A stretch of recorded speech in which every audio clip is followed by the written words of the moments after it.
हैं, लेकिन इसी के साथ एक और बड़ी खबर दिल्ली से आपको बता दें, बीजेपी की सूची से जुड़ी हुई ये बड़ी खबर है। दूसरी सूची बीजेपी की आज आ सकती है, ये इस वक्त की बड़ी खबर। उज्जैन को लेकर हालांकि ये बताया जा रहा है कि अभी भी पेंच फंसा हुआ है और बीजेपी की सूची में 4 नामों का ऐलान हो सकता है। इंदौर से शंकर लालवानी का नाम ही सामने रखा जाएगा।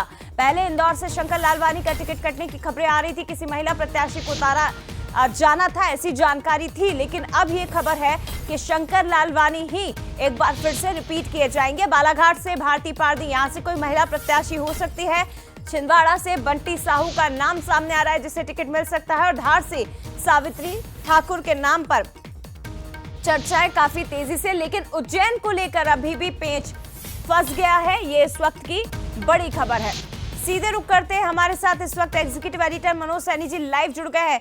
मनोज जी, सस्पेंस आखिर कब खत्म होगा?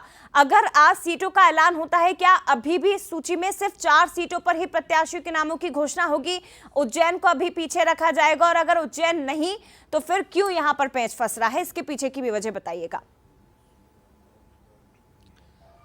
देखिए, जैसा प्रदेश अध्यक्ष वी डी शर्मा कह रहे थे, जब बंसल न्यूज से बात कर रहे थे, तो उन्होंने साफ कहा था कि 5 नाम यानी सभी नामों पर चर्चा पूरी हो गई है और सूची आज या कल में आ सकती है। लेकिन इस वक्त की सबसे बड़ी खबर दिल्ली से आ रही, दिल्ली के सूत्रों से एक खबर है कि उज्जैन के नाम को रोका जा सकता है, यानी उज्जैन पर पेंच फंसा हुआ है। उज्जैन पर चीजें साफ नहीं है। कल चर्चा जरूर हो गई थी, किसी महिला को टिकट देने की बात कही जा रही थी, लेकिन अंतिम दौर में सूची आने से पहले संभावना बहुत ज्यादा है कि अभी थोड़ी देर में या आज देर रात तक सूची नजर आ सकती है, जिसमें 5 नहीं 4 नाम होंगे।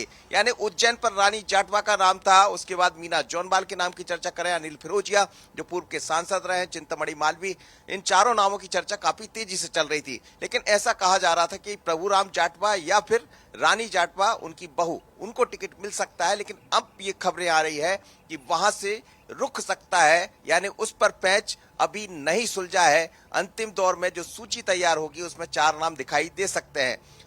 शंकर लालवानी इंदौर से नजर आएंगे, साथ ही बंटी साहू छिंदवाड़ा से पहले विधानसभा का चुनाव लड़े, हार गए, लेकिन एक बार फिर वहां की जिलाध्यक्ष भी है, उन पर दांव भारतीय जनता पार्टी लगा सकती है। और भारती पारदी नया नाम होगा बालाघाट से, जिसको हम बंसल न्यूज सुबह से दिखा भी रहा है। और दूसरा नाम सावित्री ठाकुर जो पूर्व में सांसद रही है धार से, एक बार फिर बीजेपी उन पर विश्वास जता सकती है। यानी 4 नामों की सूची हमारे सामने आ सकती है। लेकिन जल्दी से ये भी बताइएगा कि उज्जैन में पेंच फंसने की वजह क्या होगी? क्यों, आखिर क्या मंथन हो रहा है? नामों को लेकर मंथन है या महिला प्रत्याशी को लेकर किसी तरह की चर्चा हो रही है? पेंच कहां फंस रहा है उज्जैन जिले को लेकर?